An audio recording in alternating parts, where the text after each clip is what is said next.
Hercules was the greatest of the mythological Greek heroes. He was famous for his incredible strength, courage, and intelligence. Hercules is actually his Roman name. The Greeks called him Heracles.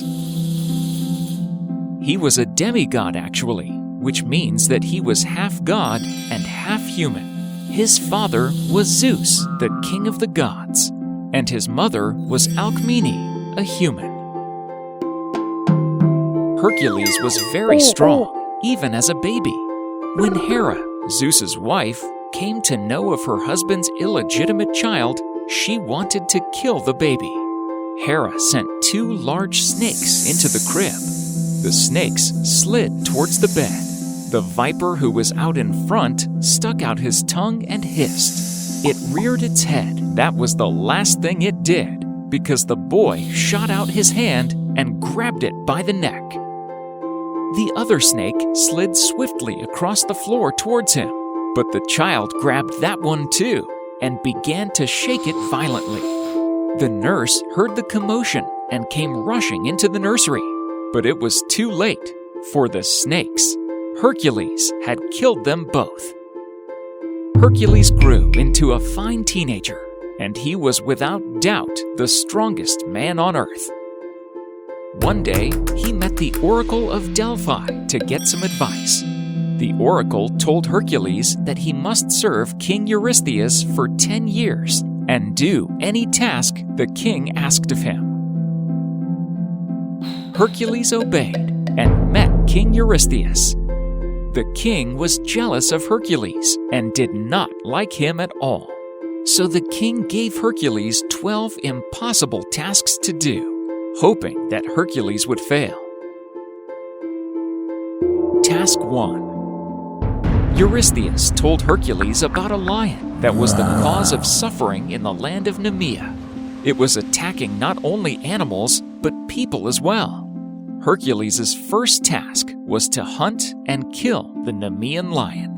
Hercules traveled to Nemea. The local people showed him in the direction of the lion's cave. When Hercules reached the cave, he hid behind a boulder and waited for the lion to come out. He waited and waited, but the lion didn't show up. When it was evening, the lion yawned and walked out of the cave. The Nemean lion had huge teeth and skin so tough that it could not be pierced by arrows. Everyone in the land of Nemea was scared of it. Many hunters had tried to kill the beast, but none had succeeded. Hercules took aim and shot an arrow. It flew towards the lion and caught it in the chest, but instead of piercing his skin, the arrow merely bounced off. The lion looked with curiosity at his bold attacker. Who was this fellow? No ordinary human for sure. Seeing that Heracles was as strong and fierce as himself, he decided to retreat into his cave. Hercules uprooted a tree and sealed the entrance so that the lion may not escape. Once he was inside the cave, he saw the gleaming green eyes of the lion waiting to attack him. The lion was strong, but Hercules was stronger. Hercules pounced on the lion. He grappled and wrestled with the man-eating beast and finally defeated it, killing it with his bare hands. And that's how Hercules completed his first task. If you have ever seen a picture of Hercules, you will know that he liked to wear a lion skin over his shoulders. And this was the skin of the Nemean lion.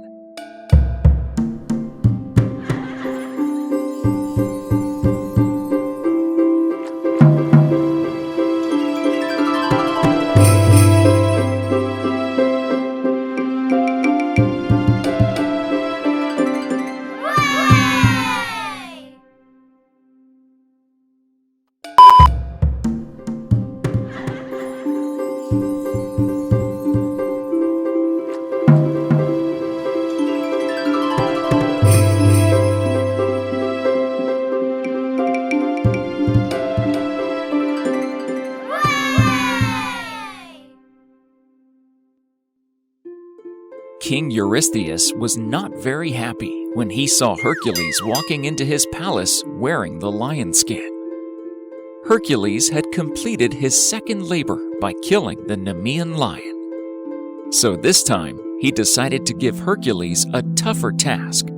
Hercules was given the task to fight another terrible creature known as the Lernaean Hydra.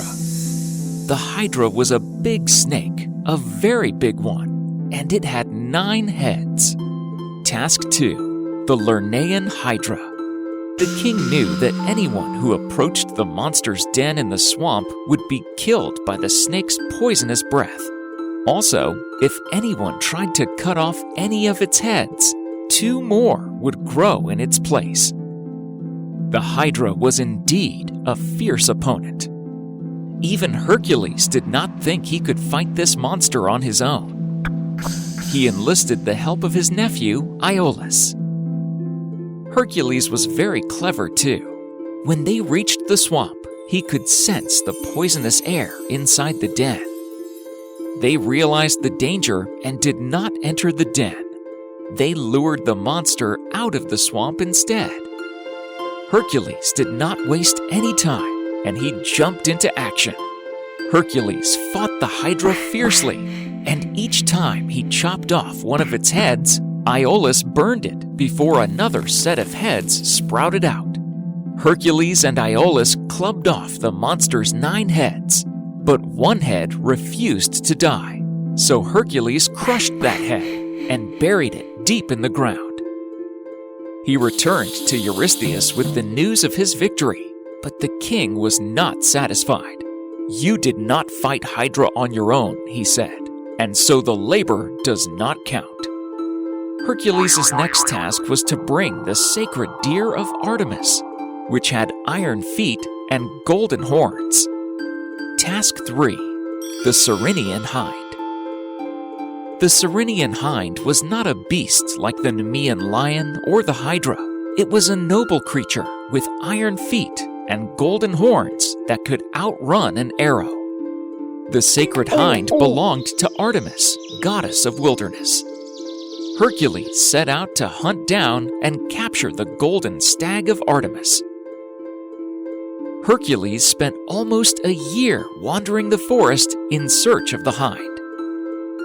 Finally, one night, while the stag was sleeping, Hercules crept up to the sleeping animal and caught it by throwing a net over the sleeping animal. At once, Artemis appeared before Hercules. Even though Artemis was a goddess, she feared the strength of the son of Zeus. She brought Apollo, her twin brother, along for moral support. Hercules apologized for his deeds. He then explained how he needed to capture the deer for completing the tasks given to him. Artemis consulted with her brother and agreed on a compromise. Hercules was allowed to take the sacred deer to Eurystheus alive, but then he must let it go. Hercules agreed. He returned to the city gates with the deer.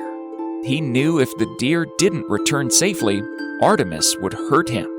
So thinking fast, Hercules agreed to give the king the deer under one condition: that the king come outside the city gates and get the deer himself. The king agreed and arrived at the city gates.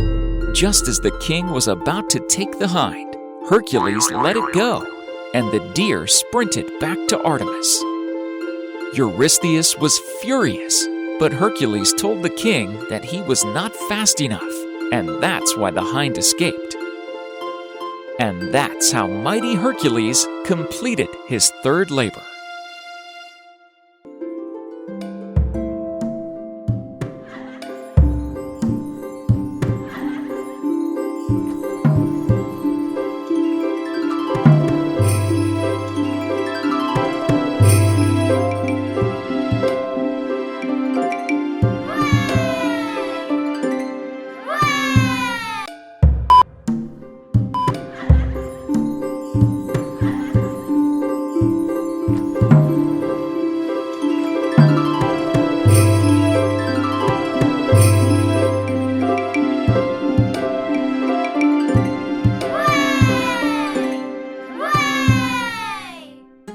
The fourth labor of Hercules was to bring the wild boar of Erymanthus back to the castle alive. This time, Eurystheus was sure that Hercules would get killed while trying to capture the boar. Task 4. Erymanthian Boar. This one was called the Erymanthian Boar because it lived on a mountain called Erymanthus. This pig was huge, wild, and with a bad temper, and tusks growing out of its mouth. Every day, the boar would come crashing down from his lair on the mountain, attacking men and children. It wasn't too hard for Hercules to find the boar. He could hear the beast snorting and stomping as it rooted around for something to eat. Hercules chased the boar round and round the mountain, shouting as loud as he could. The boar, frightened and out of breath, hid in a thicket. Hercules poked his spear into the thicket and drove the exhausted animal into a deep patch of snow. He chased the boar through the snowfield, where it collapsed from exhaustion. He trapped it with a net, then bound its feet and propped it over his shoulder to carry back to Mycenae. King Eurystheus had not expected Hercules to complete the labor and was completely terrified when he saw the live boar snorting and squealing wildly. He quickly fled and hid in a half-buried bronze pythos, which was akin to a giant storage jar. He demanded that Hercules get rid of the boar before he dared to step out. Disgruntled, Hercules left the palace and took the boar with him. He couldn't understand why the king would set the task of bringing back the boar alive if he was afraid of it. King Eurystheus was ashamed now. Everyone had seen him hiding when Hercules brought the Erymanthian boar into the palace. He somehow had to get rid of Hercules now. He finally came up with the next task for Hercules, and it was to kill the Stymphalian birds. The Stymphalian birds were just plain nasty. The people in the area spent their days and nights hiding from these scary birds. The Stymphalian birds had pointed beaks and ripping claws, and their feathers were made of razor-sharp bronze. They were the stuff of nightmares. Task 5. Stymphalian Birds. Arriving at the lake, which was deep in the woods, Hercules had no idea how to drive the huge gathering of birds away. Goddess Athena appeared before him and gave him a pair of bronze crotala. This was noise-making clappers similar to castanets. These were no ordinary castanets. This was created by Hephaestus, the god of blacksmiths. The castanets created tremendous sounds that would scare every living thing in the vicinity. Hercules thanked Athena and Hephaestus for their gift and started climbing a hill nearby. Once he reached the top, he began to furiously shake the rattle. The loud noise startled the birds, and they flew out of the marsh into the open air. Hercules began to shoot as many as he could with his poisonous arrows. When the last bird fell, the people hiding inside their huts and homes rushed outside and cheered.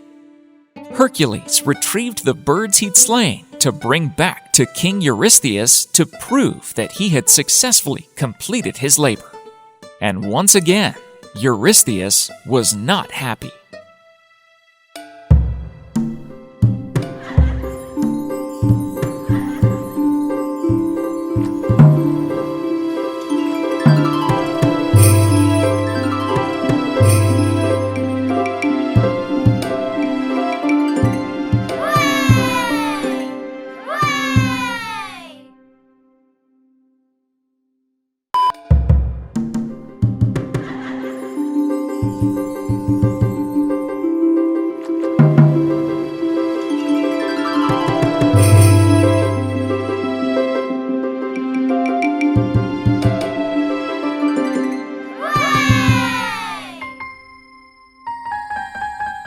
It was time for King Eurystheus to give Hercules his sixth task.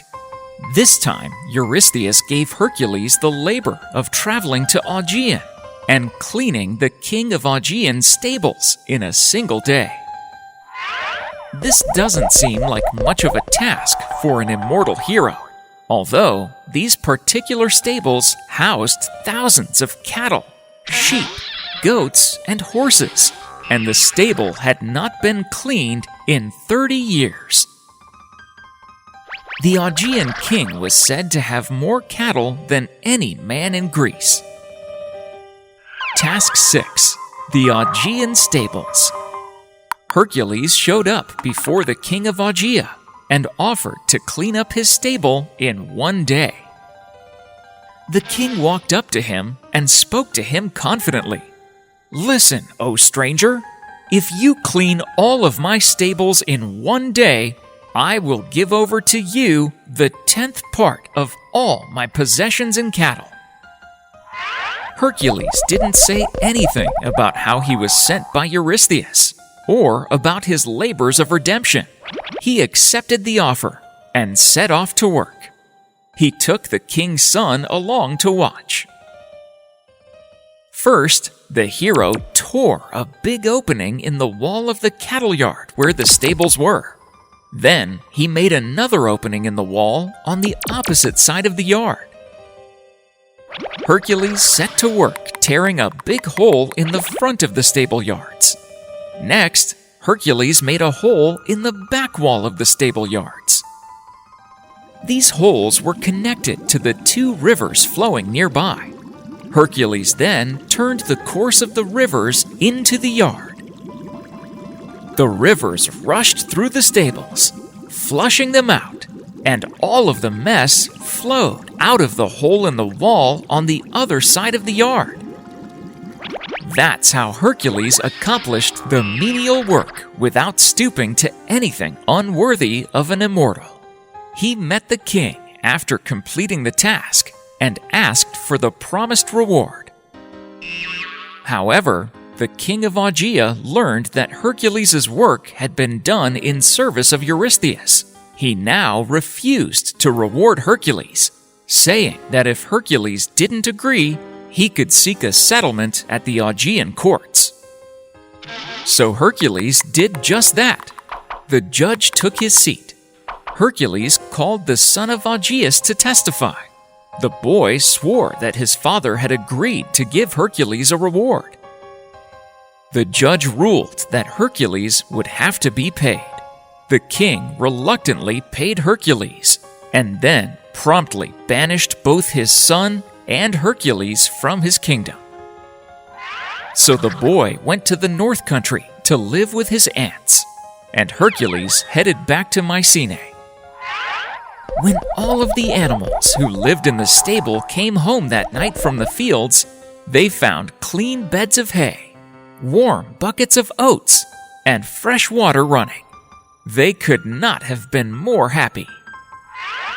But Eurystheus said that this labor didn't count because Hercules was paid for having done the work.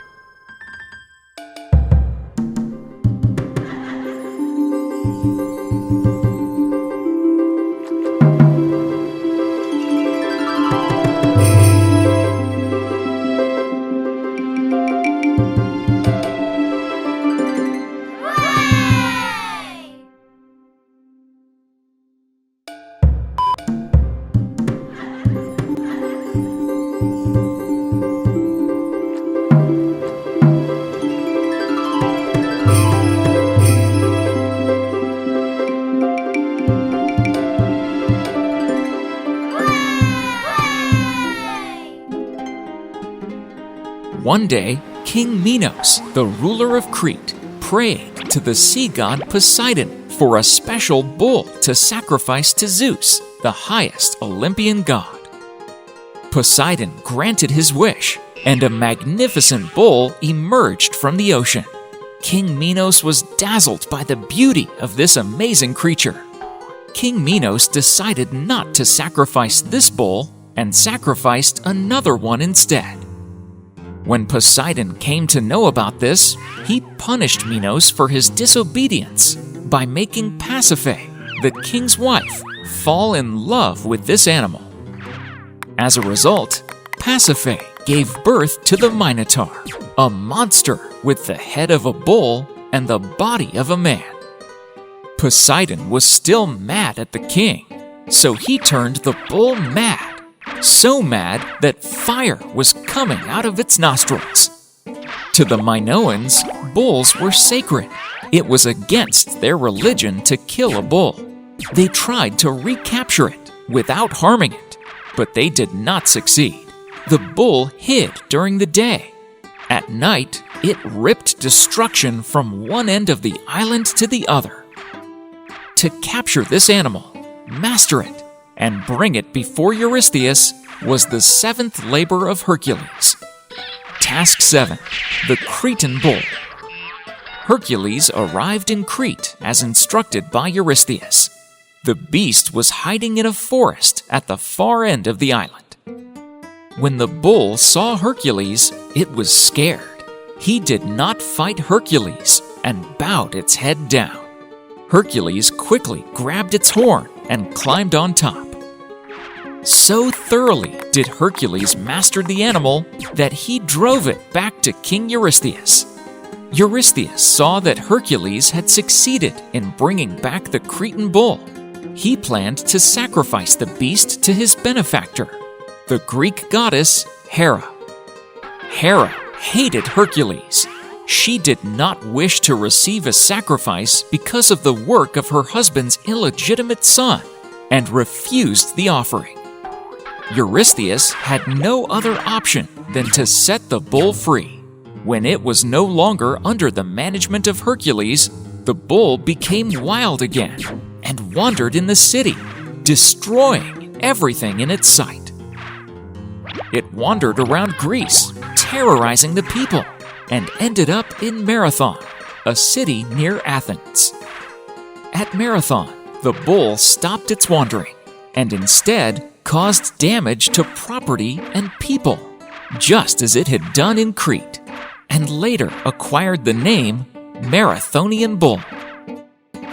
Later, Theseus, son of the king of Athens, Aegeus, set forth to capture the bull. He went to Marathon and indeed successfully caught it. He then returned to Athens, where he sacrificed it to Athena or Apollo. Theseus would of course later travel to Crete, where he killed the offspring of the Cretan bull, the Minotaur, killing it inside the labyrinth near the palace of King Minos.